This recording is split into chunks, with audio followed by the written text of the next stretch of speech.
We chose to join Virginia, Maryland because of the people, because of the fit, because of the perception that we had gifts and abilities that could serve well here.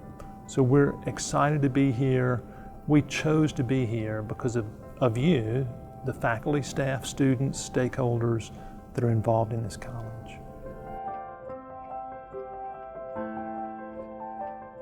My wife and I have found Blacksburg to be so enjoyable. So we have had the opportunity to go to the farmers market downtown, maintain appropriate physical distancing while obtaining some farm fresh products there.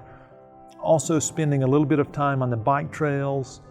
Just amazing. The people, the community, we are excited to be here. We are excited to be a part of the community, hoping to both enjoy the community and also serve that community well.